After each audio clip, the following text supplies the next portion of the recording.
Terima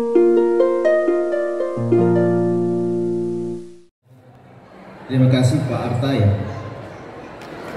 Sebenarnya untuk menjadi penulis itu ya, jujur tidak pernah terbesit di kepala gitu, ya. Dan sampai hari ini pun masih bingung. Ya. Jadi belum ada potongan penulis. Iya. Saya merasa ada yang dorong-dorong dari belakang ya, untuk menjadi penulis. Tapi memang pada akhirnya kita harus sadar bahwa kerja menulis itu adalah kerja besar, kerja mulia. Apalagi kalau tujuannya untuk kebaikan dan perubahan. Ya, saya ingat ya, orang-orang soleh dahulu berkata bahwa buku-buku itu adalah anak kandung penulisnya. Ya. Buku-buku adalah anak kandung penulisnya ya. Jadi buku-buku itu, ini Pak Handri punya anak kandung, ya. Pak Mahdi juga punya anak kandung, Pak itu juga punya anak kandung. Dan buku itu adalah anak kandung kita. Mereka akan lahir pada waktunya. Kalau kita lihat Bapak dan Ibu sekalian, para ulama-ulama dahulu, itu buku-buku yang mereka lahirkan itu kadang-kadang ada waktunya.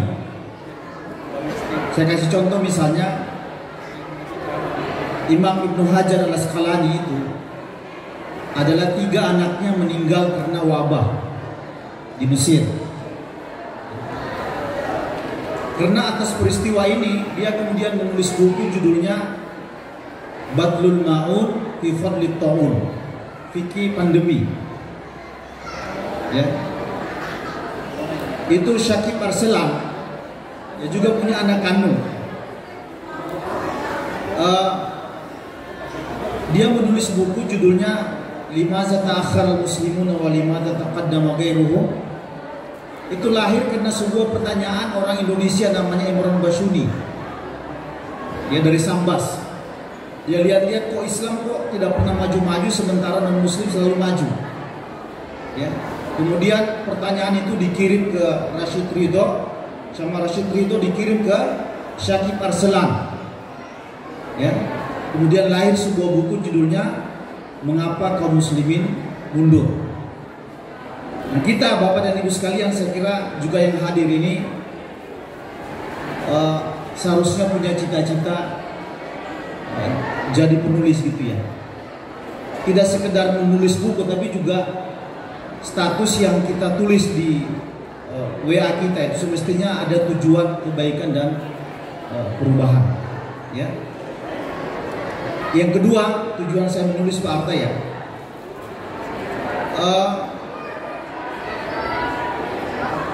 ini seperti alasan orang-orang dulu supaya kita dikenal sejarah dan masyarakat, supaya ada kenangan dalam hidup. Ya, ada kenangan dalam hidup. Karena kata orang begini, orang paling hebat itu ada 2. Yang pertama adalah orang yang melakukan sesuatu, sebuah capaian-capaian, kemudian orang lain menulisnya. Orang hebat kedua adalah orang yang menulis sesuatu, kemudian orang lain bergerak atas tulisan itu. Orang lain berubah karena tulisan itu. Jadi betapa hebatnya misalnya 3 sahabat kita ini kan, dengan tulisan-tulisan mereka banyak orang yang bisa rajin membaca biografi Muhammad Al-Fatih misalnya, sejarah Yahudi karena tulisan. Nah, saudara-saudara sekalian, kita ini kan berhadapan dengan ayat yang jelas, ya, ayat yang kuat, berhadapan dengan realitas yang keras. Kita ini langsung baca ayat itu kan susah. Sementara realitas kita di luar keras. Nah, jalan tengahnya itu adalah penulis, ya, yang menyambungkan antara ayat yang keras, ayat yang tegas maksud saya, dengan realitas yang keras. Kenapa memilih tema-tema itu?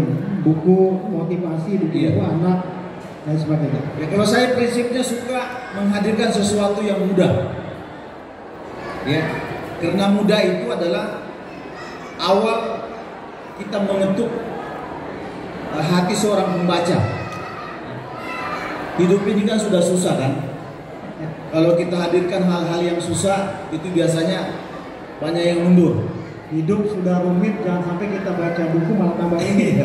Kita sudah keluarin uang, susah hidupnya kan. Nah, karena itu cerita itu Bapak dan Ibu sekalian menjadi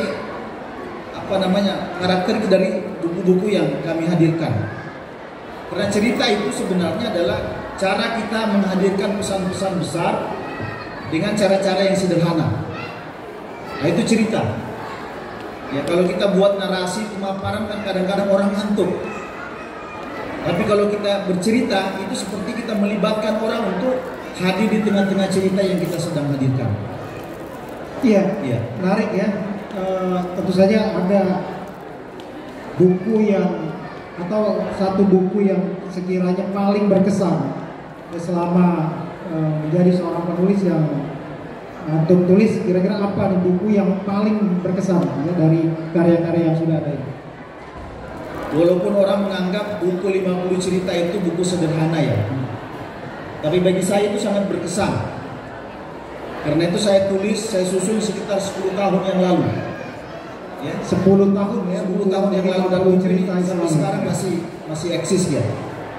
Kenapa dia berkesan? Karena buku ini menjadi pemicu untuk terus-menerus menghadirkan buku. Karena di buku ini saya merasa mendapatkan penghargaan dari IKAPI saat itu. Dan saya tuh selalu merasa bangga dengan buku ini karena ini menjadi motivasi terbesar.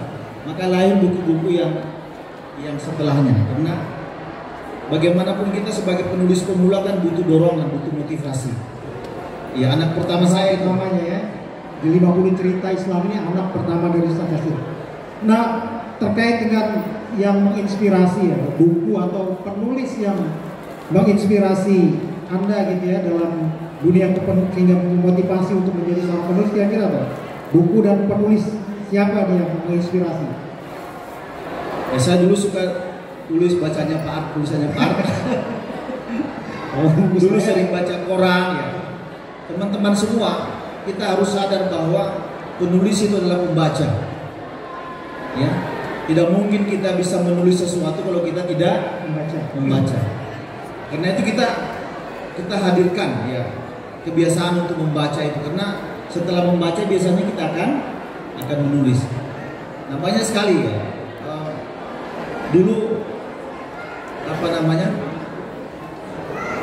ya terus terang saya dulu awal saya senang dengan dunia tulisan itu dulu, senang dengan tulisannya Pak Ustaz Anies Makta dulu di Tarbawi.